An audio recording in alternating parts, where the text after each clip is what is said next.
जिन्होंने मुझे आमंत्रित कर इस अवसर पर उपस्थित रहने का स्वर्णिम मौका प्रदान किया। जैसा कि पहले प्रभात जी ने बताया कि मैं वर्ष 2005 में 2-3 महीने के लिए यहाँ पे पुलिस अधीक्षक के रूप में कार्य किया था और उस समय बड़ा ही गंभीर परिस्थिति थी। मुंगेर के जो तत्कालीन पुलिस अधीक्षक थे भीम बांध में विस्फोट में लैंडमाइन विस्फोट में उनकी मृत्यु हो गई थी और कई लोगों की मृत्यु हो गई थी। और चंद ही दिनों बाद यहाँ पर फरवरी 2005 में विधानसभा चुनाव होने थे। तो क्योंकि मुझे काफ़ी नक्सल प्रभावित क्षेत्रों में कार्य करने का अनुभव था, मैं 7-8 साल तक लोहरदगा, चतरा, हजारीबाग, पलामू वगैरह में कार्य कर चुका था। इसलिए चुनाव आयोग ने मुझे इसके लिए योग्य समझा कि मैं मुंगेर में जाकर के यहाँ पर चुनाव के कार्य संपादित करूँ। चुनाव बड़े अच्छे ढंग से संपादित हुआ, निरापद रूप से हुआ, कहीं भी कोई घटना नहीं हुई और चुनाव आयोग मुझे काफ़ी प्रशस्ति पत्र भी प्रदान किया था कि आप 1-2 सप्ताह पहले ही आए और ये सब परिस्थिति में चुनाव संपादित किया। तो एक छोटा सा मुंगेर का जो मेरा कार्यकाल था 2 महीने का, वो अभी भी स्मरण पटल पर काफ़ी सक्रिय रूप से रहता है, क्योंकि जो 2 महीने का समय था उसमें सोने का समय नहीं मिला। दिन रात चुनाव का समय था और मतगणना का कार्ड 2005 में यहीं से हुआ, इसलिए RGM डिग्री कॉलेज में मेरा लगता है दर्जनों बार भ्रमण हुआ मतगणना कार्डों के पहले जो तैयारियां थी उसकी समीक्षा के दौरान, मतगणना कार्य के दौरान पूरा दिन भर मैं इसी महाविद्यालय परिसर में था। तो मुंगेर से मेरा जुड़ाव पहले से रहा है। उसके बाद मैं 2010 में जोनल आईजी भागलपुर के रूप में भी वह कार्यकाल में मेरा छोटा ही 3 ही महीने का था। 2010 में मैं चंद महीनों के लिए आईजी भागलपुर था, जिसके अंतर्गत ये मुंगेर जिला आता था। उस समय मैंने किया था। तो मुंगेर और इससे मेरी ट्रेनिंग भागलपुर में हुई थी, तो भागलपुर और मुंगेर से मेरा दूर से वास्ता रहा है। और यहाँ से जब भी कोई आमंत्रण जाता है तो मुझे स्वीकार करने में काफ़ी सोचना पड़ता है, क्योंकि जुड़ाव रहने के कारण एक आत्मीयता विकसित हो जाती है। तो आप स्वीकार सीधे नहीं कर सकते हैं, आपको काफ़ी चिंतन मंथन करने के बाद ही स्वीकार कर सकते हैं। इसलिए बेहतर है कि आप उसे स्वीकार नहीं करें।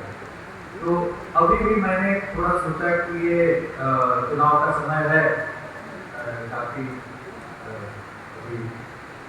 पूरा प्रशासन उस पर लगा हुआ है, तो हो पाएगा या नहीं हो पाएगा। तो मैंने इनसे पूछा कि क्या कार्यक्रम सामाजिक है, तो मैं एकदम समय पर 12:30 बजे इन्होंने कहा था, 12:30 बजे और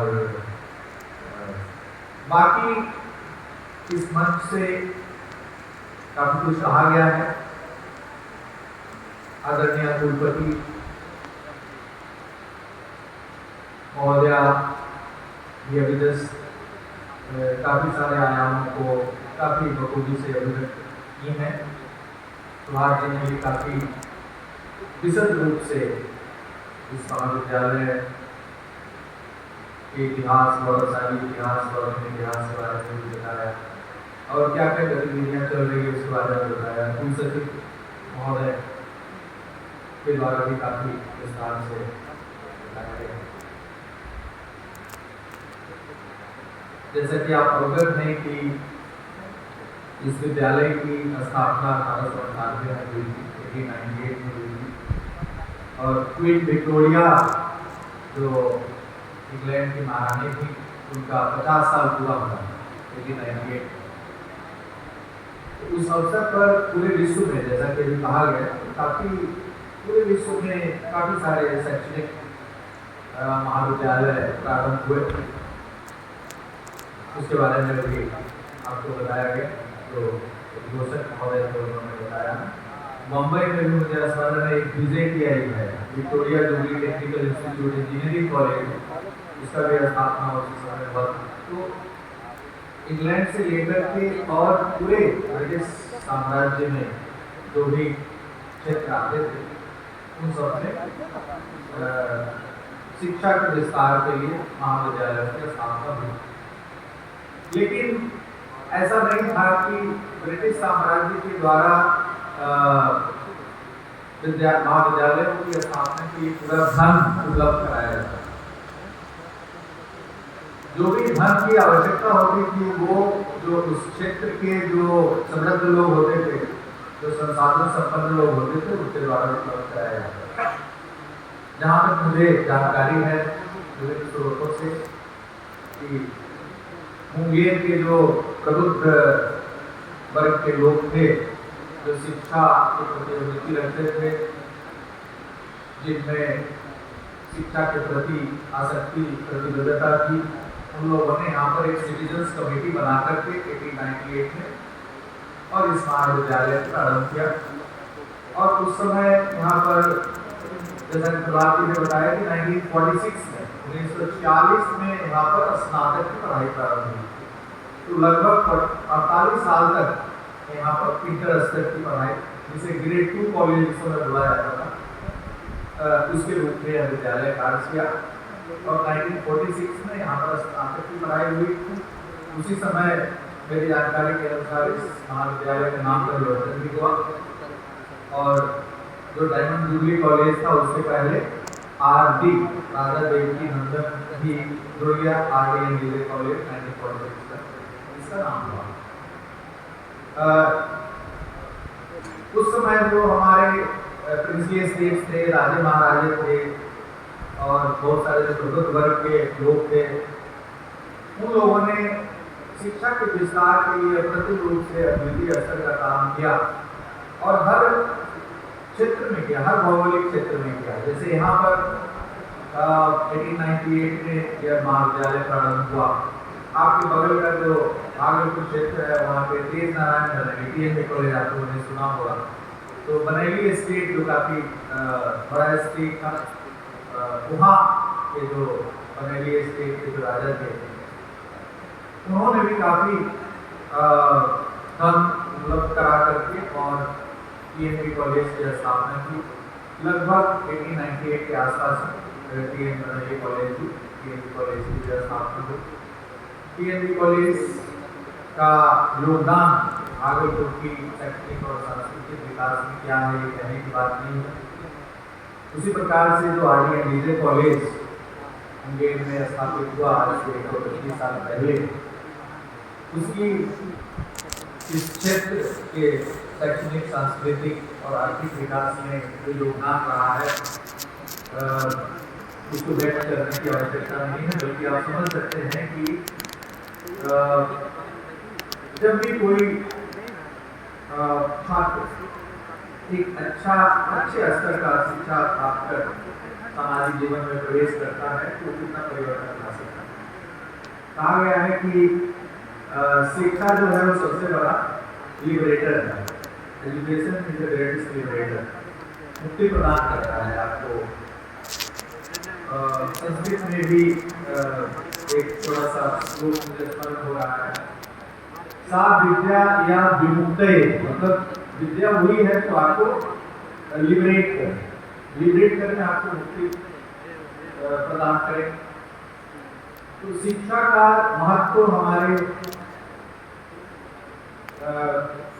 पारिवारिक जीवन में, सामाजिक जीवन में, राष्ट्रीय जीवन में क्या है, इसको हम सभी बखूबी से समझ रहे हैं। और शिक्षा को आगे बढ़ाने में हमारे जो फोर फादर्स रहे हैं उनकी जो कटिबद्धता थी वो अद्वितीय स्तर की थी। किसी भी क्षेत्र में आप ले लीजिए। पटना में 1835 में हाई स्कूल स्टैब्लिश हुआ। मैं कॉलेज साहब के बाद उस समय में कॉलेज साहब भी काफ़ी रिसर्च कर रहे थे।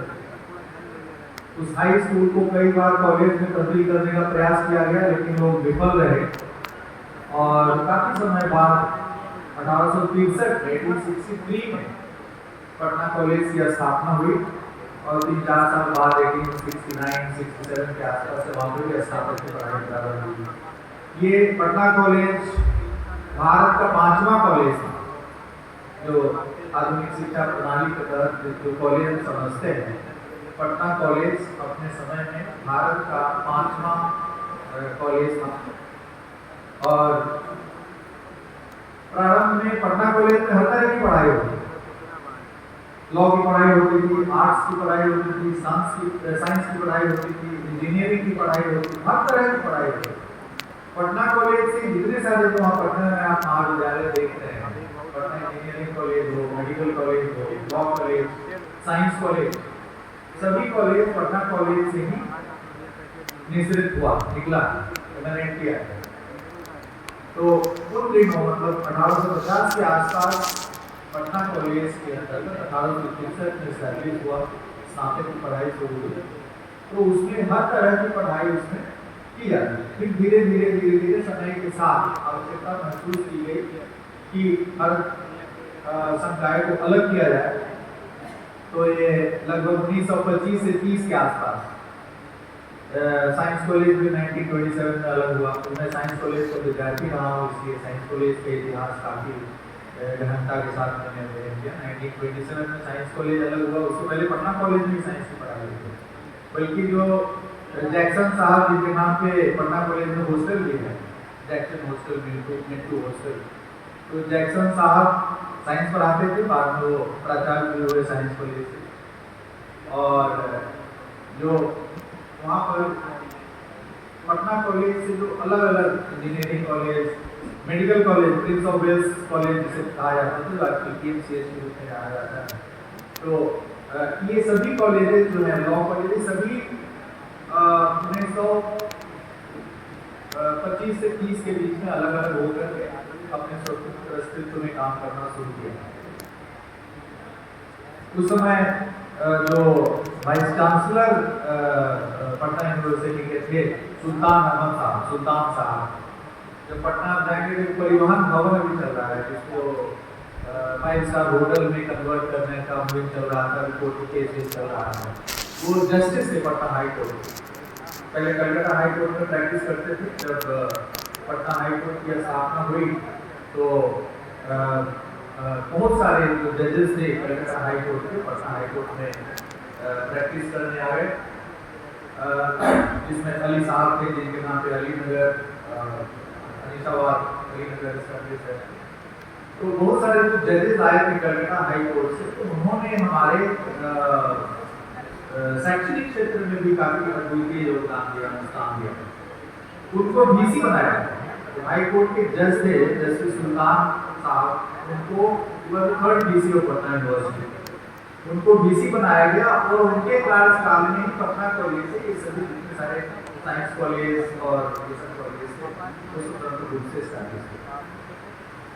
1928 में साइंस कॉलेज का जो लेबोरेटरी है, रसायन शास्त्र की और भौतिकी की जो प्रयोगशाला है साइंस कॉलेज की, जिसमें हम लोगों ने काफी सारे एक्सपेरिमेंट्स किए अपने इंटर ISC करने के दौरान, उसका उद्घाटन गवर्नर जनरल और काफी सारे लोग आए थे, उसमें उसका उद्घाटन हुआ। उसका मैं एक बार मिनट्स पढ़ रहा था अभी पहले, तो उसमें बताया गया कि जो साइंस कॉलेज का लेबोरेटरी स्टैब्लिश हुआ था, जो अभी है केमिस्ट्री और फिजिक्स का, वो यूरोप के किसी भी लेबोरेटरी से बेहतर है। उस समय 1928 गवर्नर जनरल के द्वारा उसका उद्घाटन हुआ था। उसका मिनट्स में किसी आर्काइव से खोज के देखता था। तो आप ये सोच के देखिए कि आज से 100 साल पहले हमारी क्या सोच थी। हमारी सोच थी कि हम विश्व स्तर की शिक्षा, चाहे वो कला हो, विज्ञान हो, अभियांत्रिकी हो, उसमें हम प्रदान करने के लिए आधारभूत संरचना का निर्माण करें, और वो किया भी गया था। साइंस कॉलेज में जब हम लोग पढ़ते थे 80-82 में भी, तो वहाँ पर केमिस्ट्री डिपार्टमेंट में रात की देर तक हम लोग देखते थे कि 2 बजे रात तक लाइट जल रहा है। तो हम लोग समझ नहीं आ रहे क्या हो रहा है। फिर होता था कि कुछ जो पीएचडी वाले स्टूडेंट हैं वो रिसर्च कर रहे होंगे, कुछ एक्सपेरिमेंट्स कर रहे होंगे।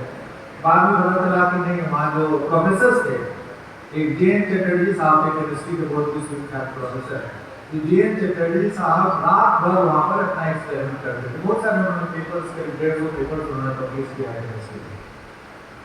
और जब साइंस कॉलेज के जो प्रोफेसर थे, हम लोग पुलिस से आते हैं, इंडियन पुलिस सर्विस में है, तो 1958 में हमारे विधि विज्ञान प्रयोगशाला जो पुलिस में हम लोग यूज करते हैं वो एस्टैब्लिश हुआ, विधि विज्ञान प्रयोगशाला। तो उसके जो डायरेक्टर थे वो साइंस कॉलेज के केमिस्ट्री के बहुत ही प्रबुद्ध प्रोफेसर थे, उनको बनाया गया था। और उन्होंने पुलिस में साइंस को कैसे यूज किया जाए उस क्षेत्र में काफी कार्य किया।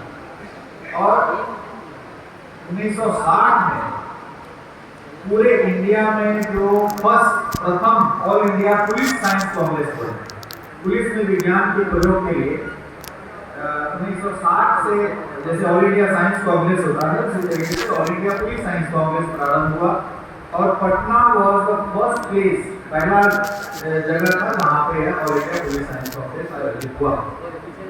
तो विज्ञान के प्रयोग में बिहार कभी भी पीछे नहीं रहा है। फिर साइंस कॉलेज की स्थापना 1927 में हुई। उसके बाद 1930 में, जस्ट 3 साल बाद, साइंस कॉलेज की स्थापना के जस्ट 3 साल बाद all India science Congress Patna में आयोजित हुआ।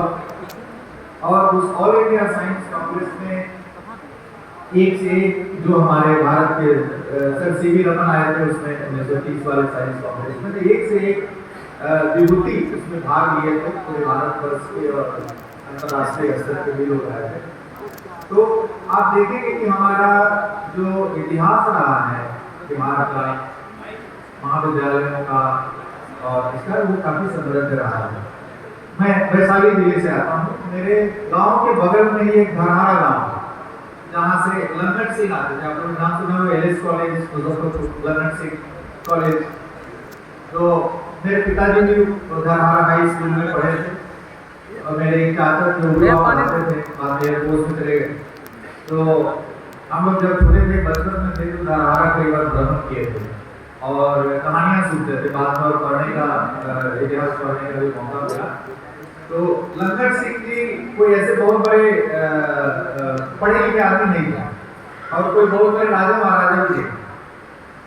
वो छोटी सी उम्र में, मतलब 12-14 साल की उम्र में घर छोड़ करके भाग गए। He left his village। घर वाले भी चिंतित हुए और 1873 की बात है, 1873 में समस्तीपुर से दरभंगा रेलवे लाइन का निर्माण हो रहा था, जो बिहार का पहला रेलवे लाइन था। दरभंगा महाराज के द्वारा निर्माण किया जा रहा था क्योंकि उस एरिया में फ्लड्स बहुत थे, बाढ़ की बहुत ही गंभीर समस्या थी पूरे इलाके में। तो दरभंगा महाराज जी ने सोचा कि रिलीफ वितरण के लिए समस्तीपुर तक तो चला जाता था रिलीफ सामग्री, राहत सामग्री, लेकिन उससे आगे दिक्कत काफी पानी भर जाता था समस्तीपुर दरभंगा रोड में। तो उन्होंने प्रथम रेलवे लाइन जो कि फंडेड था दरभंगा महाराज के द्वारा, तो वहाँ पे बनाया जा रहा था। अंग्रेज कंपनी बना रही थी, इंग्लैंड की कंपनी, उसके द्वारा निर्माण किया जा रहा था। तो लंगर सिंह भाग के वहाँ पे गए। तो वहाँ छोटा मोटा मजदूरी वाला काम करने लगे, क्योंकि ज़्यादा पढ़े लिखे थे नहीं। दूसरा तीसरा प्राइमरी स्कूल गांव में गए होंगे। धीरे धीरे उनका संपर्क जो वहाँ इंजीनियर थे, जो इंचार्ज रेलवे लाइन बना रहे थे, उनसे होते गया और स्मार्ट आदमी थे, काफी ग्रुप में आ गए। अभियंता महोदय के जो अंग्रेज थे, छोटा मोटा काम भी उनको मिलने लगा, स्मॉल वर्क्स। फिर बाद में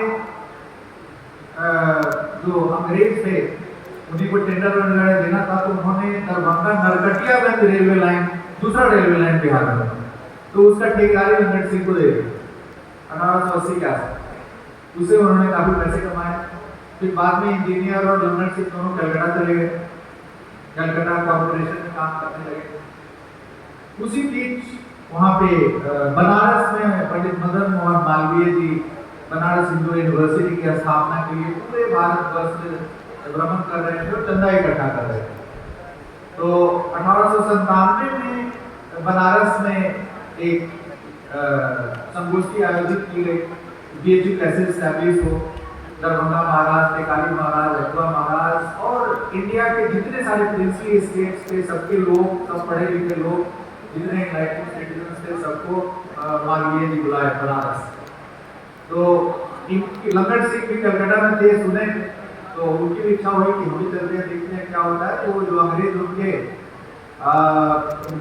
इंजीनियर थे, वो और दोनों वो भी उसमें भाग लिए बनारस। पंडित मदन मोहन मालवीय जी के द्वारा आयोजित बैठक में उन्होंने भाग लिया। सब लोग धन उपलब्ध कराने के लिए समर्पित थे कि बनारस हिंदू यूनिवर्सिटी बनाया जाए, और बड़ा विशाल लक्ष्य था। बनारस हिंदू यूनिवर्सिटी का कोई छोटा कॉलेज बनाना था नहीं, तो उसके लिए धन इकट्ठा करने में कम से कम 20 साल लगे, लगभग 20 साल लगे। जबकि जो लैंड था वो बनारस के जो राजा थे उनके द्वारा फ्री में उपलब्ध कराया गया। किंवदंती है कि बनारस के राजा गंगा स्नान कर रहे थे, तो आप जानते हैं कि गंगा स्नान करके जब बाहर निकलता है तो दान देने की परंपरा रही है। भागलपुर के आंध्र प्रदेश में भी आप राजा कर्ण का दान के संबंध में सुना ही होगा, आंध्र प्रदेश के राजा कर्ण हुआ करते थे। तो बनारस के राजा जब स्नान करके निकले तो मालवीय जी उनको प्रणाम किए और कुछ भिक्षा मांगी एक तरह से। तो उन्होंने कहा कि ठीक है, जितनी आपको आवश्यकता है लैंड की उतना लैंड आपको मिल जाएगा, लेकिन सुबह से लेकर के शाम तक जितना आप डिमार्केट कर पाएंगे उतना ही हम देंगे। तो सुबह से शाम तक वो करीब 2500 के लगभग एकड़ है उसका एरिया ये का। तो उतना पैदल चल करके डिमार्केट कर पाए तो उनको लैंड फ्री में मिल गया।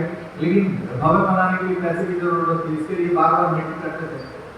तो उस मीटिंग में जो लंगट सिंह ठेकेदार थे, रेलवे के ठेकेदार थे, बाद में कॉर्पोरेशन कलकत्ता में उन्होंने काम किया, तो वो सब मैंने one of the biggest donors थे वो उस टाइम। कई राजा महाराजा को फेल कर दिया। कहा जाता है कि 1 लाख से भी अधिक रुपया उस जमाने में उन्होंने डोनेट किया बनारस हिंदू यूनिवर्सिटी को बनाने में। उसके बाद वो सज्जन मुजफ्फरपुर आए, टिकट बैक टू मुजफ्फरपुर, जहाँ उनका, क्योंकि पहले मुजफ्फरपुर जिला ही था, वैशाली बाद में बना है। मुजफ्फरपुर जिला में आए, मुजफ्फरपुर में आए, उनका स्वागत तो नहीं कहेंगे बल्कि क्रिटिसिज्म काफी आलोचना हुई। तो ये मुजफ्फरपुर में कॉलेज नहीं है, बनारस में जाके कॉलेज बना रहे हैं, यहाँ बनाते ताकि यहाँ के लोग पढ़ते लिखते। Why did you donate such a huge amount to Banaras Hindu university? आपको यहाँ पे कॉलेज खोलना चाहिए। तो उन्हें वो काफी उर्जस्वित हुए, काफी स्पंदित हुए, और उन्होंने उसी समय रिजॉल्व किया, संकल्प किया कि हम 2 साल के अंदर कॉलेज बना देंगे। और 1899 में आपका 98 का है, इसके 1 साल बाद 1899 मंगल सिंह कॉलेज की स्थापना हो गई, स्टार्ट हो गया।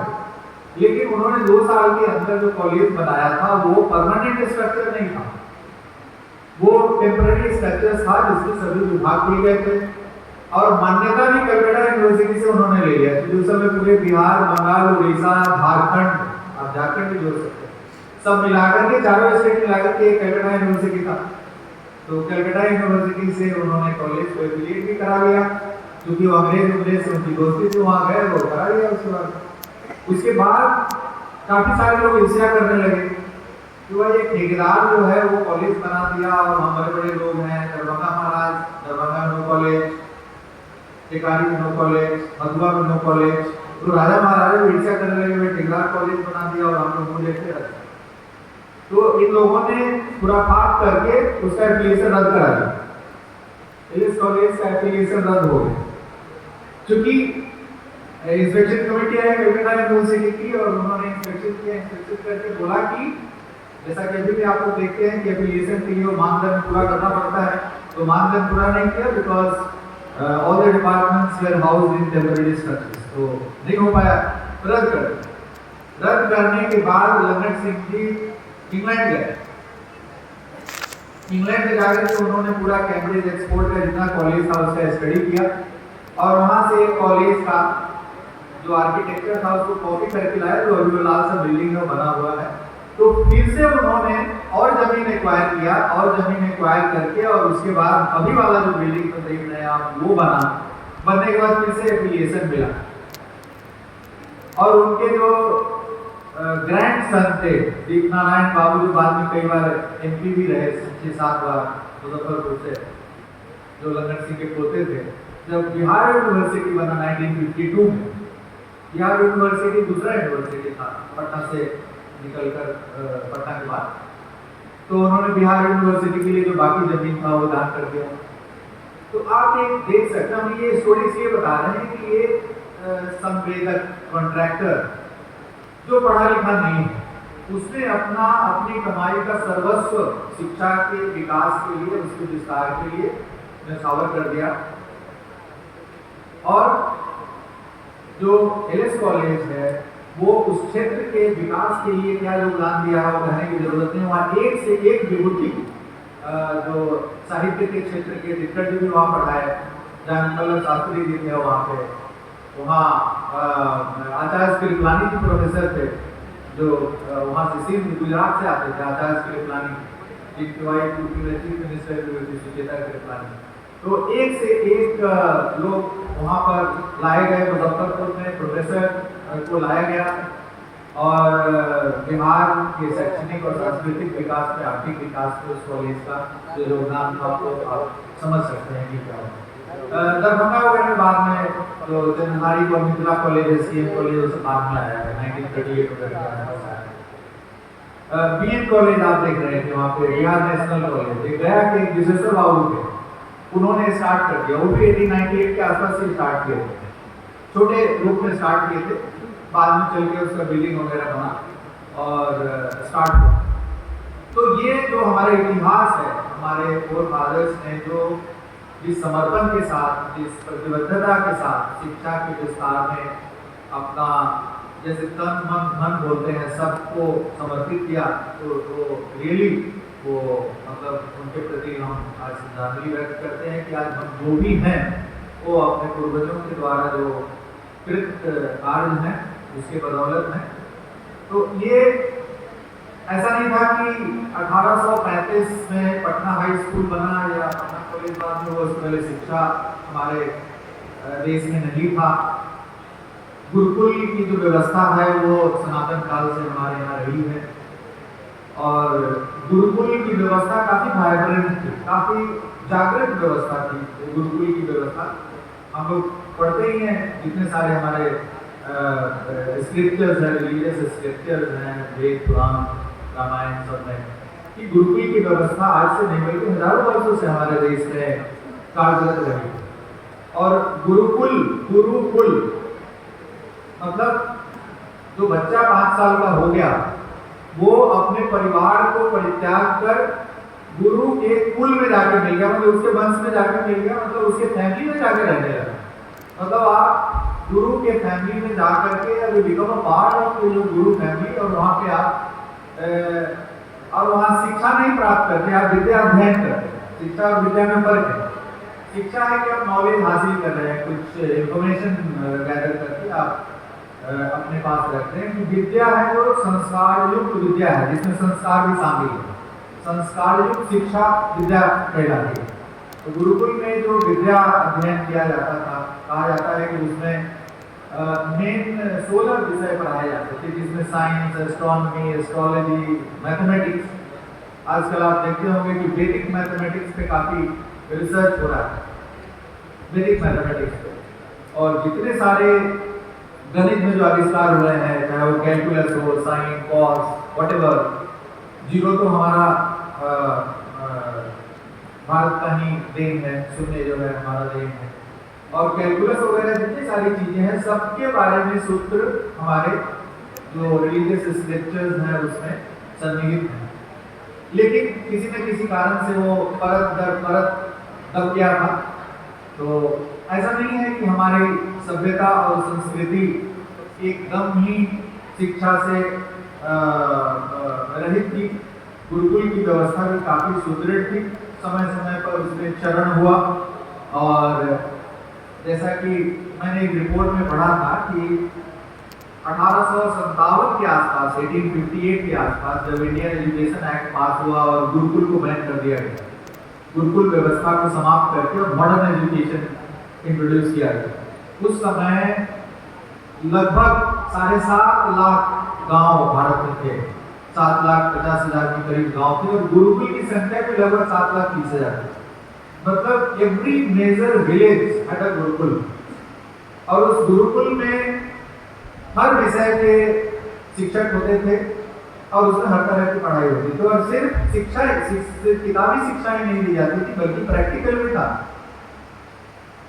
जैसे जो भी गुरुकुल में जाते थे वो तीर चलाना भी सीखते थे, तरह तरह का जो विद्या होता था, हर तरह की विद्या उसमें सिखाई जाती थी। और एक बहुआयामी व्यक्तित्व का विकास किया जाता था किसी भी एक छोटे से बच्चे में। तो गुरुकुल की व्यवस्था हमारे पास थी, और गुरुकुल में लगभग कंपल्सरी था एजुकेशन। यदि आप अर्ली 19th सेंचुरी में देखेंगे, बहुत सारे आर्काइव में जाकर के देखेंगे तो इसका पता चलेगा कि लगभग साउथ इंडिया में 100% लिटरेसी था। जो हमारी गुरुकुल व्यवस्था थी उससे जो निकलते थे पढ़ करके लगभग 100% है, और इधर वाले में लगभग 90% के करीब था जो गुरुकुल से शिक्षित होकर के बाहर निकलते थे। तो उस समय के साथ शिक्षा व्यवस्था में परिवर्तन होते रहता है। गुरुकुल व्यवस्था आधुनिक शिक्षा में परिवर्तित हो गया। आधुनिक शिक्षा में भी कोई खराबी नहीं है। मुझे रविंद्रनाथ टैगोर जी का एक वो याद आ रहा है, इंटरनेशनल ह्यूमनिज्म पे और बहुत सारी चीजों को उन्होंने काफी लिखा है रविंद्रनाथ टैगोर जी। तो उसमें उन्होंने लिखा है कि let the winds of culture blow across your home. Different cultures है, वेस्टर्न कल्चर है, जितने सारे कल्चर थे उसके बीच आप अपने घर से बहने दीजिए, लेकिन आप you should be rooted to your culture. अपने संस्कृति में आप रूटेड रहे, बल्कि पूरी तरीके से मजबूती के साथ अपनी संस्कृति को पकड़े रहे, so that you are not blown off. यदि आपके घर से दूसरी संस्कृति की हवा बह रही है और आपका पैर हल्का है तो आप ब्लो कर जाइए, उड़ जाइएगा। इसलिए अपनी संस्कृति के माध्यम से आप अपने पैरों को जमाए रखिए और उसके बाद अदर कल्चर्स को बहने दीजिए अपने घर से, so that you are not blown off. तो जो भी हमारे महापुरुष हुए हैं उन्होंने एक्सक्लूजन नहीं अपनाया, उन्होंने एक्सक्लूड नहीं किया किसी चीज को कि हर चीज को आने दीजिए, लेकिन आपको क्या ग्रहण करना है क्या नहीं ग्रहण करना है वो आपके डिपेंड करेगा। इस कॉलेज का काफी समृद्धशाली इतिहास रहा है, इस क्षेत्र का ही बहुत समृद्धशाली इतिहास रहा है। बल्कि जो हमारे प्रथम मुख्यमंत्री थे श्री कृष्ण बाबू, उनका भी कर्मस्थली रहा है मुंगेर। तो आपका जो मुंगेर क्षेत्र रहा है वो शुरू से ही अंग प्रदेश रहा है, बहुत पहले से महाभारत काल से, और ऋषि मुनियों का क्षेत्र रहा है। यहाँ पर अभी चर्चा चल रही थी कि यूनिवर्सिटी के लिए ऋषि कुंड के पास जमीन उपलब्ध कराया जा रहा है। तो यहाँ मुंगेर स्थित तो ऋषि कुंड भ्रमण किए थे। तो ये मुंगेर की जो भूमि है वो तपोभूमि रही है, और यहाँ पर काफी सारे आप यदि अध्ययन करेंगे स्क्रिप्चर तो काफी सारे ऋषि मुनियों का क्षेत्र रहा है जिन्होंने एक से एक कंट्रीब्यूशन किया है हमारे सभ्यता और संस्कृति के विकास में। आज यहाँ पर काफी सारे प्राध्यापक हैं, हमारे छात्र हैं, छात्राएं हैं, सब लोग हैं, और उद्घोषक महोदय ने मेरे बारे में इतना सारा बता दिया है कि हमको कुछ लंबाई भाषण देना पड़ रहा है। मैं भी एक कोई ऐसा नहीं कि किसी बड़े शहर से मैं बिलोंग करता हूँ, मैं भी वैशाली जिले के छोटे से गांव में मेरे पिताजी भी टीचर थे। निश्चित रूप से संस्कार का बहुत महत्व होता है।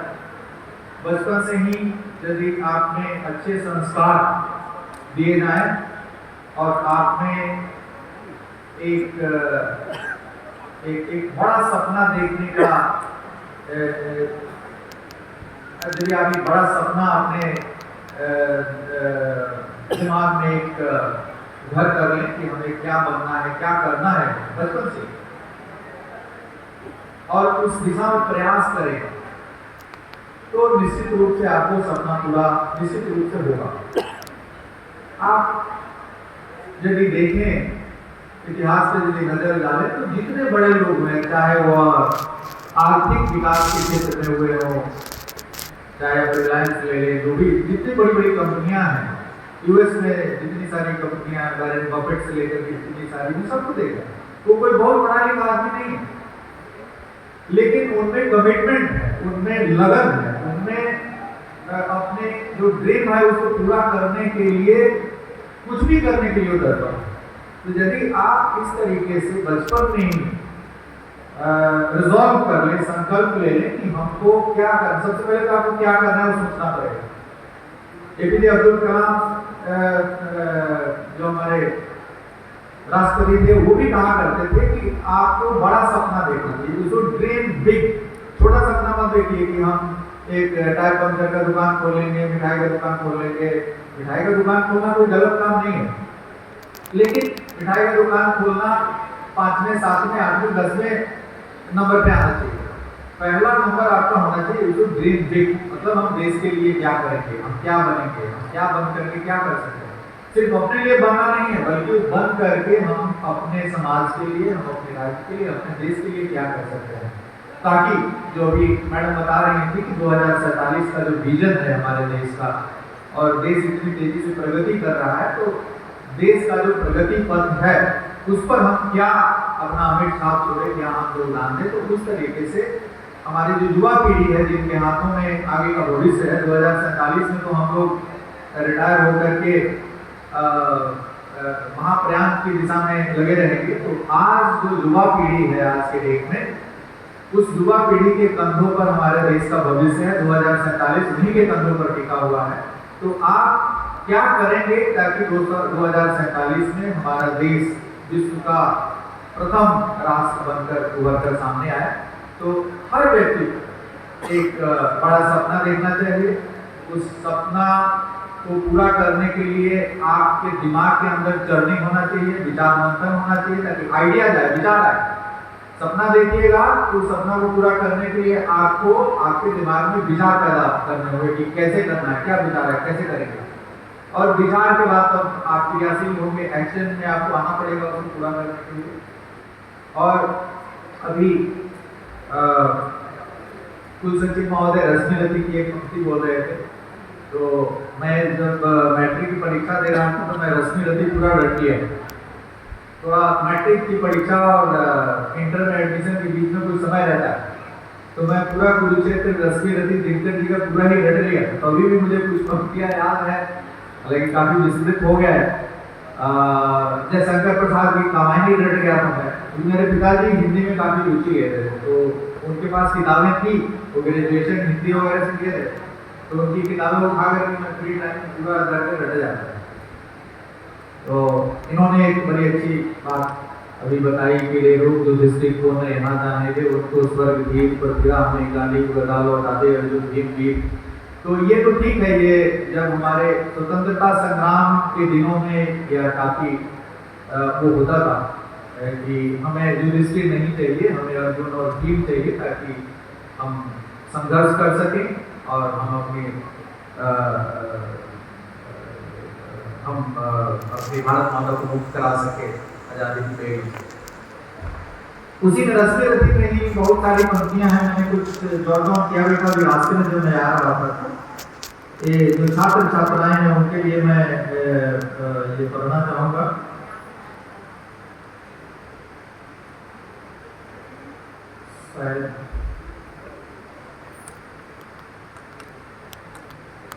क्योंकि मैंने जो रटा था वो लगभग भूल गया, कुछ एक दो लाइन याद आता है उसका भुला जाता है।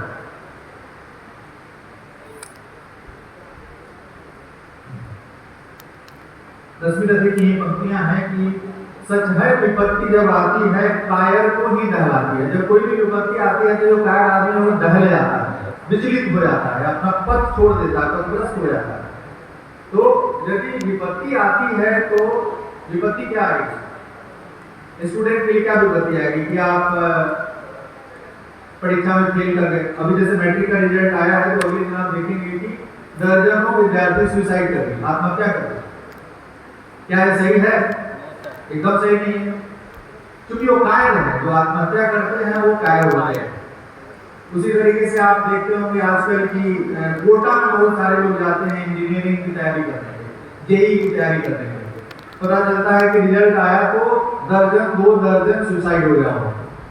तो ये जो लोग हैं वो कायर लोग हैं, क्योंकि जीवन में करने के लिए बहुत सारी चीजें हैं। सिर्फ जेईई निकालना, मैंने भी जेईई निकाला, जेईई निकालने के बाद कई सारे जॉब्स किए, जॉब करने के बाद सिविल सर्विसेज दे दिया, सिविल सर्विसेज में आ गए। हो सकता है समय हो तो कुछ और करते रहते, कुछ तो करते हैं। तो करने के लिए जीवन में बहुत सारी चीजें हैं, कोई 1 2 3 चीजें नहीं है। इसलिए यदि हम एक बार एक क्षेत्र में असफल हो जाते हैं, इसका मतलब है कि ईश्वर ने हमारे लिए कोई दूसरा क्षेत्र चयन कर रखा है, क्योंकि ये क्षेत्र हमारा नहीं था। तो हमको ये समझना चाहिए कि ये क्षेत्र, जिस क्षेत्र में हम अभी असफल हो गए हैं, ये मेरा क्षेत्र नहीं था। हमारे लिए ईश्वर ने कोई दूसरा क्षेत्र चयन कर रखा है जिसमें हम अभी विचार नहीं किए हैं, हमें उस क्षेत्र में जाना चाहिए। तो ये असफलता के बाद जो सुसाइड कर लेते हैं या पूरी तरीके से निरुत्साहित हो जाते हैं, डिस्करेज हो जाते हैं, वो किसी भी दृष्टिकोण से अच्छा व्यक्ति नहीं है। दिनकर की पंक्तियां मैं सुनाता हूँ। सच है विपत्ति जब आती है, कायर को ही कहलाती है, सूरमा नहीं विचलित होते, क्षण एक नहीं धीरज होते। जो सूरमा है, जो वीर है, वो विचलित नहीं होते हैं, बल्कि वो असफलता के बाद और दुगने मेहनत के साथ प्रयास करते हैं, तिगुने मेहनत के साथ प्रयास करते हैं और चुनौती के रूप में स्वीकार करते हैं। ऐसा नहीं करते हैं कि असफल हो गए, इसमें नाम नहीं आया तो लटक जाए।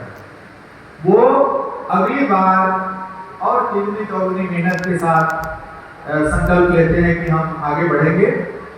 और उसके साथ आप लोगों ने देखा होगा, इधर बहुत सारी फिल्में आ रही हैं। 12th फेल, कितने लोगों ने देखा है 12th फेल? ग्रेट। क्या है 12th फेल में? वही मनोज कुमार के बारे में बताया गया। क्या उसको सुसाइड नहीं करना चाहिए था? शुरू में ही कर लेना चाहिए था। बहुत सारे ऐसे इतिहास में उदाहरण है कि लोगों ने बार बार असफल होने के बाद भी अद्वितीय स्तर की सफलता हासिल की है। इसलिए कभी भी निरुत्साहित नहीं होना है, बल्कि हमारा काम है पढ़ते रहना। यदि आप छात्र हैं तो आपका क्या काम है? आपको पढ़ते रहना काम है। आप पूरे 24 घंटे में 18 घंटे पढ़ते रहिए। अब सफलता मिलती है, असफलता मिलती है, that is not your burden, वो आपके हाथ में नहीं। कभी अच्छी सफलता मिल सकती है, कभी नहीं मिल सकती, इसलिए लगातार पढ़ते रहिए। और मैंने स्वयं भी जो इन्होंने बताया कि मैंने कभी किसी एग्जाम में मैं दोबारा नहीं दिया, मैं एक बार ही दिया। पहली बार में IIT चला गया, पहली बार में UPSC कर गया, जो भी एग्जाम दिया मैंने पहली बार में निकाला। और ऐसा नहीं था कि मैं उसके लिए कोई कोचिंग किया या कोई अलग से तैयारी की, लेकिन पढ़ने की जो आदत है, अभी भी मैं पुलिस में भी रहने के बाद बहुत समय कम मिलता था, इसकी पीरियड में भी समय कम मिलता था, लेकिन फिर भी मैं कुछ ना कुछ जो भी समय मिलता था पढ़ते रहता। कुछ भी, इतिहास हो, भूगोल हो, पॉलिटिक्स हो, साइंस हो, जो भी है उसको पढ़ते रहने की आदत, कुछ भी पढ़ते रहने की आदत। और मेरा एक लड़का है, उसको भी हमारी आदत लग गई। तो वो बचपन से ही, उसको भी बचपन से ही पढ़ने की आदत लग गई। वो मेरे साथ ही, मैं गोड्डा एसपी था तो गोड्डा में सेंट थॉमस स्कूल है, वहाँ पे पढ़ा। कटिहार में एसपी था तो वहाँ पे भी कटिहार में एक स्कॉटिश पब्लिक स्कूल है, वहाँ पे पढ़ा। तो मेरे साथ ही जैसे जैसे मेरा एसपी का ट्रांसफर होता था, तो मेरे साथ उसका भी ट्रांसफर हो जाता था स्कूल। और कभी कभी तो एक साल में 3 स्कूल बदलना पड़ता, लेकिन मेरे साथ रहता तो मैं उसको पढ़ाता ज़्यादा नहीं था, मैं उसको सिर्फ एनकरेज करता था और उसको आगे का ड्रीम बताता था। बड़ा बड़े बड़े चीज़ के बारे में बातें करता था कि ये हो रहा है, वो हो रहा है। और वो भी बिना कोचिंग किए हुए, और वो भी जेईई पहली बार में निकाला और हमसे बेटर रैंक था। उसका डबल डिजिट में रैंक था मेरे लड़के का। IIT दिल्ली से उसने कंप्यूटर्स किया। तो हमने उसको पढ़ाया नहीं, लेकिन बिना पढ़ाए हुए, बिना कोचिंग किए हुए, वो उसमें भी वही है कि हमेशा सोचते रहता है कि हमें क्या करना है। तो आपका जो दिमाग का होराइजन है, जो क्षितिज है, उसको विस्तृत करने की जरूरत है। आप हमेशा चिंतनशील रहें, चिंतन मंथन करते रहें, 1 मिनट भी व्यर्थ मत गवाएं, उसको क्रिएटिविटी में यूटिलाइज करें। हर समय आप कुछ न कुछ सृजनात्मक कार्य करें, सृजनात्मक सोचें, और उसके बाद सफलता आपके हाथ लगेगी। कोई आपको रोक नहीं सकता है सफल होने में। विघ्नों को गले लगाते हैं, कांटों में राह बनाते हैं, मुख से न कभी उफ कहते हैं। मतलब मुंह से कभी नहीं कहते हम थक गए, उफ बड़े थक गए हैं, अरे नहीं होगा। संकट का चरण न करते हैं। संकट का कोई भी संकट आ गया तो उसका चरण मतलब पैर पकड़ करके नहीं कहते भाई संकट है उसको क्या होगा हम आपका पैर पकड़ देते, बल्कि संकट को भगाते हैं। जो आपदा सब सहते हैं, उद्योग निरत रहते हैं, मतलब हमेशा प्रयत्नशील रहते हैं, इंडस्ट्रियस रहते हैं, हमेशा उद्यमशील रहते हैं। तो हमेशा आपको रश्मि रति में दिनकर जी ने भी ये पंक्तियां कही है और ये स्टूडेंट्स पे सीधे सीधे लागू होता है कि आपको कभी भी धैर्य नहीं खोना है, पेशेंस रखना है, धैर्यवान रहना है, सफलता है असफलता है, संकट विपद में कभी भी घबराना नहीं है और जो राह में कांटे आते हैं उसको हटाते रहना है और नए रास्ते तय करना है। जैसे कहा जाता है कि यदि आपको आदत पड़ गया कि बने हुए रास्ते पर चलने का तो आप नहीं कुछ कर सकते, नया नया रास्ता बनाइए, नया सोचिए, कुछ नया करने को सोचिए। जो भी इतिहास में जो भी बड़े बड़े वैज्ञानिक हुए हैं, जो भी बड़े बड़े चिंतक हुए हैं, वो पुराने ढाले पे नहीं सोचे, वो नए तरीके से सोचे। और जब नया तरीका से आप सोचेंगे तो कुछ नए चीज का सृजन करेंगे, नए चीज का विकास करेंगे। आप लोगों ने बहुत सारे लोग साइंस पढ़ा होगा, विज्ञान पढ़ा होगा, जितने सारे आविष्कारक थे, चाहे वो फैराडे हो, फैराडे के बारे में कितने लोगों ने पढ़ा है? फैराडे क्या करते थे? क्या करते थे? फैराडे जो सबसे बड़े वैज्ञानिक थे जिन्होंने कितने चीजों का आविष्कार किया, बिजली का आविष्कार किया, जो बिजली आप देख रहे हैं उन्हीं का आविष्कार किया। वो प्रयोगशाला में बोतल धोते थे, प्रयोगशाला में बोतल धोने का काम करते थे। तो इस तरह जितने सारे वैज्ञानिक, जो हवाई जहाज का आविष्कार किया है किसने किया? Wright brothers. Wright brothers. कौन था राइट ब्रदर्स? साइकिल का मरम्मती करते थे, तो उसने हवाई जहाज का आविष्कार कर दिया। तो यदि आपका दिमाग यदि प्रज्वलित है, एपीजे अब्दुल कलाम जी की किताब लिखी इग्नाइटेड माइंड, पढ़े आप लोग? Ignited mind must read. Ignited mind एक किताब लिखी है कि आपका दिमाग जो है हमेशा प्रज्वलित रहना चाहिए, इग्नाइटेड रहना चाहिए, उसमें हमेशा कुछ ना कुछ सोच होते रहना चाहिए, स्थिर नहीं रहना चाहिए। तो यदि आपका दिमाग इग्नाइटेड है, प्रज्वलित है, हमेशा आप कुछ न कुछ नया सोच रहे हैं, तो आप नए नए आविष्कार करेंगे। इसके लिए कोई डिग्री की भी जरूरत नहीं है, इससे ग्रेजुएशन करने की जरूरत नहीं है, एमएससी करने की जरूरत नहीं है। ऐसा नहीं कि बीएससी एमएससी पीएचडी करने वाले लोग नया आविष्कार नहीं कर रहे, वो भी कर रहे हैं। लेकिन यदि आप में जज्बात है, प्रतिबद्धता है, कटिबद्धता है और आप सोच लिए हैं कि हमको ये करना है, तो आप कुछ भी हैं, चाहे साइकिल मरम्मती करने वाले हों या प्रयोगशाला में बोतल धोने वाले हो, आप एक से एक आविष्कार करके देश के सामने आप ला सकते हैं। तो सबसे बड़ी चीज है कि आप अपने दिमाग को हमेशा ऊर्जावान बनाए रखें, हमेशा चिंतन मंथन करते रहिए और कभी हार नहीं मानिए। हार मानना तो जीवन में सीखना ही नहीं चाहिए कि कुछ भी आ जाए, कम व्हाट में हमको ये करना है और अपने को सेल्फ रेस्पेक्ट दीजिए, अपने को आत्मसम्मान, आत्मगौरव के साथ काम कीजिए, अपने को आत्मविश्वास के साथ आगे बढ़िए। जैसे होता है कि कभी कभी हम कोई बहुत बड़ा लक्ष्य देख करके विचलित होते हैं कि हमसे नहीं होगा। यदि हम पहले ही सोच लिए हमसे नहीं होगा तो आपसे कभी नहीं होगा। लेकिन यदि कोई बड़ा लक्ष्य है, हो सकता है आप असफल हो जाए, लेकिन आप हौसला रखिए कि इसको हम करके रहें। जो भी बहुत बड़े बड़े लोग हुए हैं, जो वास्को डी गामा अब एक छोटे से नाव पे लेकर के चल दिया और कहाँ किधर किधर घूमते हुए किस किस कोस्ट पे आकर के गिरा, कभी अमेरिका में गया, दूसरी इंडिया समझ लिया। और समुद्र की झंझावातों को झेलते हुए आप समझिए कि उन जमाने में जो बड़े बड़े जहाज नहीं होते, छोटे छोटे जहाजों पे निकल जाना समुद्र में पूरी अनिश्चितता की स्थिति में, तो क्या हौसला रहा होगा इस लोगों का। तो सबसे बड़ा चीज है हौसला कि आपकी ये होना चाहिए कि हम कुछ भी कर सकते हैं, आई कैन डू एनीथिंग। लेकिन एट द सेम टाइम आप ये नहीं सोचते हैं कि I can do everything. Focus होना चाहिए, फोकस की भी जरूरत है, मतलब हमको जो करना है उसी की दिशा में हमको आगे बढ़ना है। आप कर सभी चीज सकते हैं, लेकिन उसमें से किसी एक चीज को चुनना है और उस राह पे बढ़ना है। यू कैन डू एनीथिंग, कुछ भी आप कर सकते हैं, you can not do everything, हर चीज आप नहीं कर सकते। तो आप अपना लक्ष्य को चूज करिए कि आपको क्या करना है, समाज को आपको क्या देना है। समाज ने आपको दिया, आपका लालन पालन आपके परिवार ने किया, आपको शिक्षा ग्रहण करने के लिए स्कूल कॉलेज में भेजा, उन्होंने व्यय किया है, तो आपकी जिम्मेवारी है कि आप स्नातक करके, स्नातकोत्तर की डिग्री प्राप्त करके आप समाज को क्या देते हैं, राष्ट्र को क्या देते हैं। और देश का भविष्य आपके कंधों पे है। भारत बड़ी तेजी से प्रगति कर रहा है, इसलिए स्थिर नहीं है भारत, आज के डेट में स्थिर नहीं है, विकास दर स्थिर नहीं, काफी तेजी से प्रगति कर रहा है।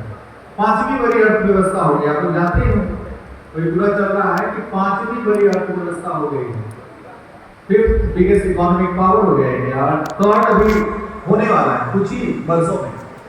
तो ऐसे तो नहीं होगा। जो आज के यूथ है, जो ऊर्जावान यूथ है, यदि वो अपना अंशदान नहीं करेंगे, कंट्रीब्यूशन नहीं करेंगे, तो ये भारत नहीं बढ़ सकता है। इसलिए हर युवा को, हर व्यक्ति को अपनी क्षमता के हिसाब से योगदान करना चाहिए, और क्षमता की कोई सीमा नहीं है।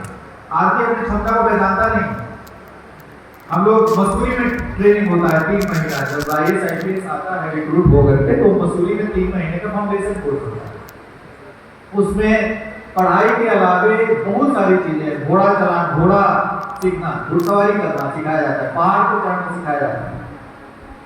1-2-3 सप्ताह के लिए किसी गांव में जाकर के डंप कर दिया जाता है, कोई कुछ नहीं है, कोई बिछावन पलंग होटल कुछ नहीं, किसी गांव में जाके रख देता है। गांव में जिस तरह की स्थिति पंचायत भवन है कुछ उसी में रहिए और उसमें पूरे गांव को स्टडी कीजिए, विलेज स्टडी होता है। तो मसूरी में ट्रेकिंग में 15 दिन के लिए पहाड़ों पर चढ़ना पड़ता है। आज दिन भर आप पहाड़ चढ़े 25-20 किलोमीटर, रात में एक जगह रुकेंगे कहीं ना कहीं स्कूल पर, फिर अगले दिन फिर चलना है, 15 दिन तक चलाना है। तो ये सब इसलिए कराया जाता है ताकि आपका स्टेमिना बने, ताकि आपकी पोस्टिंग यदि किसी क्षेत्र में हो जाए तो वहां आप एकदम नाजुक कोमल व्यक्ति की तरह, जैसा कि अभी मैंने रश्मि रथी वाला पढ़ा कि एकदम संकट को चरण नहीं पकड़ लीजिए, ताकि वहां पे तैयार किया जाता है हम लोग का। फिर उसके बाद पुलिस एकेडमी हैदराबाद में 2 वर्ष की ट्रेनिंग होती है, और 2 वर्ष की जो ट्रेनिंग है वो आप समझ नहीं सकते कितना टफ होता है, अत्यंत ही टफ होता है। 4 बजे सुबह जगाता है वहाँ, 4 बजे सुबह आपको जग जाना है, 5 बजे तैयार होकर के लाइन पे लग जाना है, 5 बजे से पूरा परेड, ड्रिल, पीटी, ये सब फायरिंग वगैरह शुरू हो जाए। ये सब दिन में नहीं होता है, ये 9 बजे के पहले ये सब चीज हो जाता है, फिर शाम में खेल कूद वगैरह, उसके बाद दिन में पढ़ाई। तो स्कूल जैसा नहीं है। हम लोग का जो पुलिस का ट्रेनिंग होता है हैदराबाद में, वो 4 बजे से शुरू होता है और शाम में भी बहुत सारी एक्टिविटी होती है, तो जाकर के 9 बजे रात में खत्म होता है। 17 घंटा। तो यदि 17 घंटा किसी भी पुलिस ऑफिसर की ट्रेनिंग नहीं कराएगा पूरा इसके साथ, तो फिर बाद में जब फील्ड में जाएगा उसको कहीं कम्युनल दंगा हो गया, कहीं क्लास राइट्स हो गया, 3 दिन जगना पड़ेगा, तो बेकार वो खत्म हो जाएगा, बेहोश हो जाएगा। तो इसलिए जिस किसी क्षेत्र के लिए आपको चुना गया है, उस क्षेत्र की जो आवश्यकता है, अनिवार्यता है, उसको आपको पूरा करना पड़ेगा। जैसे पुलिसिंग का काम बड़ी टफ है, कभी कभी ऐसा होता है, जैसे मैंने ही कहा कि मैं यहाँ पे ज्वाइन किया था, तो आई थिंक एसपी रेजिडेंस में तो गए नहीं थे, सर्किट हाउस और ITC के गेस्ट हाउस से ही 2 महीना ऑपरेट किए थे, और इलेक्शन 10 दिन बाद था। यहाँ इतना भयाक्रांत संत्रस्त था पूरा प्रशासन और पब्लिक, जो कैंडिडेट इलेक्शन के लिए पर्चा भरे तो निकल नहीं रहे थे, ESP ही मारा गया, लाइन माइन क्लास में मर गया। उसके बाद पूरा प्रशासन पे धमकी आ रहा था कि आप बाहर निकलोगे तो काट देंगे, कर देंगे, क्या कर देंगे। तो उस स्थिति में आप पर यदि चुनाव आयोग भरोसा किया, सरकार भरोसा किया, तो यू हैव टू डिलीवर। अब कैसे कर रहे हैं आप जाने, तो चंद समय में 10 दिनों के अंदर I have to deliver. I did not sleep at all, मैं सोया नहीं 10 दिन। उसके बाद मुझे याद आ रहा है कि इलेक्शन के 1 दिन बाद मैं सोया, तो मुझे पता ही नहीं चला कि सुबह कब हुआ, शाम कब हुआ। 10-12 घंटे तक सोता रहा, बीच में फोन आता तो जगता था, लेकिन पता नहीं चला। तो बैकलॉग पूरा हो गया। तो आप में स्टेमिना होना चाहिए। स्टेमिना का मतलब है कि हमें कठिन श्रम शक्ति लंबे समय तक करने का अभ्यास होना चाहिए। आजकल देख रहे हैं बच्चों में कि 2-3 घंटे में 2 घंटे में थक जाते हैं। ये थकने की प्रवृत्ति थोड़ा ज्यादा दिख रही है। नहीं, थकने की प्रवृत्ति नहीं होती, बल्कि आपने कठिन कार्य करने की शक्ति, हार्ड वर्क करने की अद्वितीय स्तर की शक्ति होनी चाहिए, ताकि कभी यदि उसका शक्ति नहीं, तो आप यदि स्टेमिना नहीं है आप में और जरूरत है कि आप 18 घंटे 20 घंटे काम करें 10 दिन तक, तभी आप किसी चीज को हासिल कर सकते हैं। अब ये नहीं कर पाए तो गए, यू विल फेल। तो आपको हार्ड वर्क करने की प्रवृत्ति विकसित करनी होगी अभी से। अब आप जैसे कीजिए, जिम में जाकर के कीजिए या कुछ और कार्य करके, तो you must develop stamina. Stamina develop करने के लिए आप लॉन्ग डिस्टेंस रनिंग कर सकते हैं, 10 किलोमीटर 5 किलोमीटर दौड़ सकते हैं। अभी भी हम लोग करीबन 9 साल के हो गए कि अभी भी 10 किलोमीटर दौड़ना हो तो दौड़ जाएगा, बल्कि 4 किलोमीटर तो लोग दौड़ते ही चलते ही। तो स्टैमिना भी आपको डेवलप करना चाहिए बच्चों में, क्योंकि फिजिकल शक्ति, यदि आपको फिजिकली फिट नहीं रहेंगे तो आप मेंटली भी फिट नहीं रहेंगे। आप जानते हैं कि कहा गया है कि healthy mind resides in a healthy body. Healthy body रहना जरूरी है, उसके लिए आप अभ्यास करिए, व्यायाम करिए, मेहनत करिए, कठोर मेहनत करिए।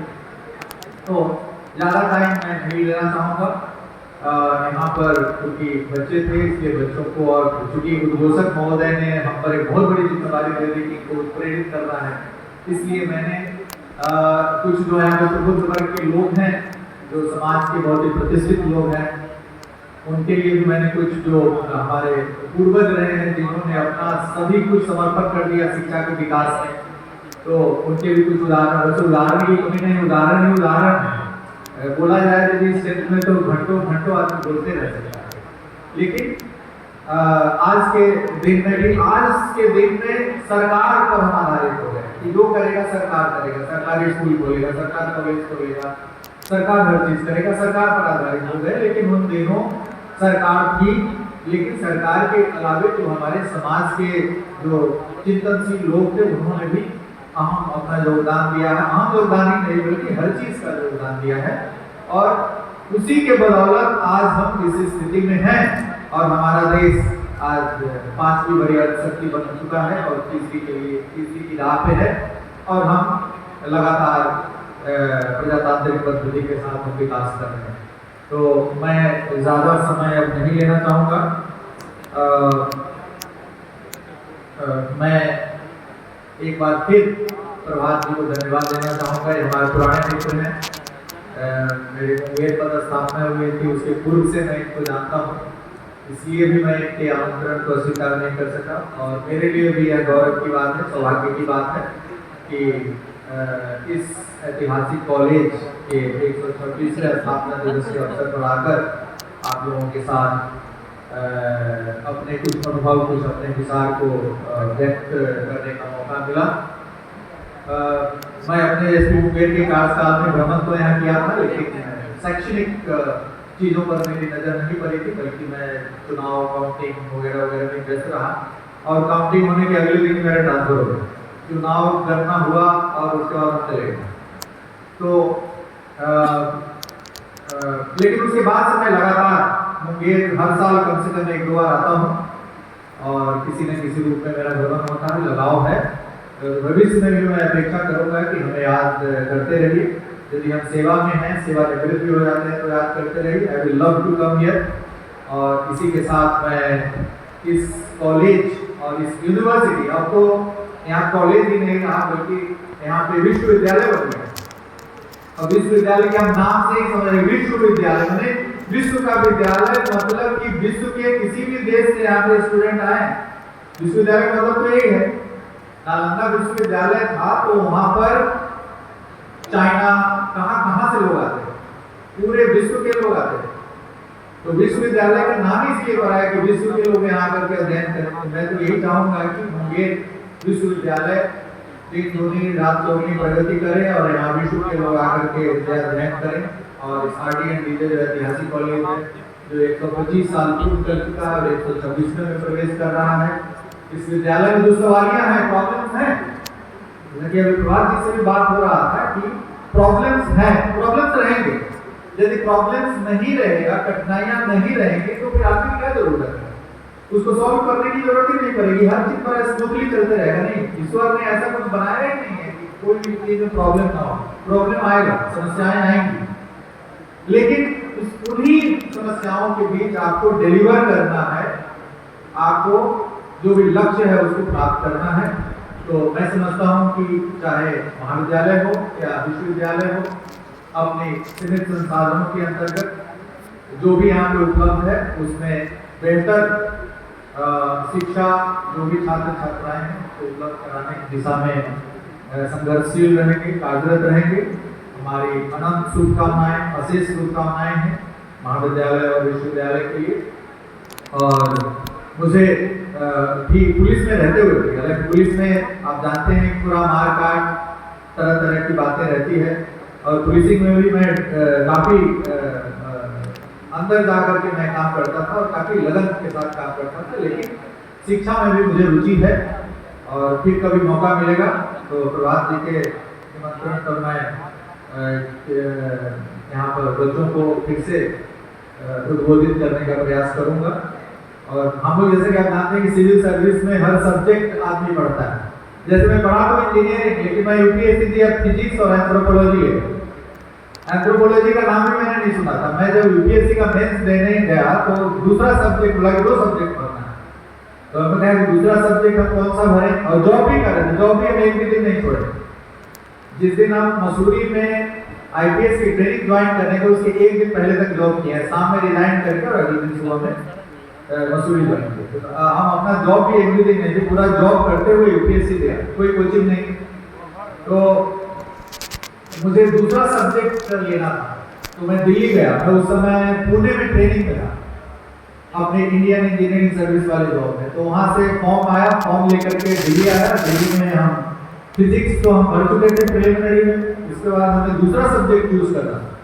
तो दूसरा मैं सोचा मैथमेटिक्स ले लेता हूँ, मेरा मैथमेटिक्स बड़ा स्ट्रॉन्ग था, लेकिन मैथमेटिक्स में लगा कि पूरा बनाना पड़ेगा, हम जॉब करते हुए समय नहीं मिलेगा। तो मैं डिसाइड किया कि आर्ट्स का सब्जेक्ट लिया जाए। मैं आर्ट्स कभी पढ़ा नहीं था, तो आर्ट्स में भी कभी इकोनॉमिक्स, कभी पॉलिटिकल साइंस, कभी कुछ, कभी साइकोलॉजी, क्योंकि हमें सब में इक्वल रुचि थी। साइकोलॉजी भी लगता था कि भी दे सकते, इकोनॉमिक्स भी दे सकते। तो बाद में किसी ने कहा कि एक एंथ्रोपोलॉजी करके सब्जेक्ट है जिसका सिलेबस छोटा है, 3 महीने का समय बच रहा है, इसलिए इसको आप ले सकते हो। जेएनयू के मेरे मित्र थे, वो बताया। तो मैं बिना एंथ्रोपोलॉजी के बारे में कुछ जाने हुए 3 महीना पहले यूपीएससी की एंथ्रोपोलॉजी भर दिया, और एंथ्रोपोलॉजी में ही हमें सबसे ज्यादा नंबर मिला। एंथ्रोपोलॉजी 3 महीने में उसमें हमें फिजिक्स से और जीएस से ज्यादा मार्क्स आया, और मैं उसी साल यूपीएससी क्वालिफाई। तो यदि आप में संघर्षशीलता है, लगन है, और किसी भी चुनौती को स्वीकार करने की अदम्य साहस और क्षमता है, तो आप उसको प्राप्त करके रहेंगे। और मैंने अपने जीवन में भी आजमाया है, और मैंने देखा है हमारे एक से एक महापुरुष। रविंद्रनाथ टैगोर जी कितना पढ़े लिखे थे, बताओ बच्चों? रविंद्रनाथ टैगोर जी की क्या डिग्री थी, कितने पढ़े थे? हाँ, 5वीं। हाँ, ठीक है। तो नोबेल प्राइज मिला। तो इसलिए पढ़ना लिखना अपने क्षेत्र में है। आप अपने दिमाग को ऊर्जावान बनाइए, प्रज्वलित कीजिए, सोचिए शिक्षा कहाँ तक जा पाते हैं, क्या कर पाते हैं, जेईई कर पाते हैं, प्रोफेसर बन पाते हैं, नहीं बन पाते हैं। नहीं कुछ बन पाएंगे तो आप देखते हैं एक से एक आप जाइए, आज के डेट में देखिएगा जितना बड़ा बड़ा गाड़ी में लोग चलता है वो कितना डिग्री लिए हुए रहता है। जो बड़ी बड़ी गाड़ियों में चलते हैं लोग, उनके पास डिग्री मांगी कि भाई बड़ी गाड़ी में चल रहे हैं, गाड़ी के समानुपातिक आपको डिग्री है कि नहीं है, कहीं नहीं मिलेगा। इसलिए आप हौसला बुलंद रखिए, ये नहीं होगा ये करेंगे, ये नहीं होगा ये करेंगे। करने के लिए दुनिया में असीम संभावनाएं हैं, असीम क्षेत्र हैं जिसमें आप अपने को प्रमाणित कर सकते हैं, प्रूव कर सकते हैं। तो इन्हीं शब्दों के साथ मैं अपनी बातें समाप्त करना चाहूँगा। एक बार फिर अपने हृदय की गहराइयों से महाविद्यालय और विश्वविद्यालय को शुभकामनाएं देता हूँ कि यहाँ के जो अध्यापक वृंद हैं, जो छात्र और छात्रागण हैं, वो सभी काफी लगन के साथ अपने कार्य में लगे रहें और बिहार का और देश का नाम रोशन करें। Thank you.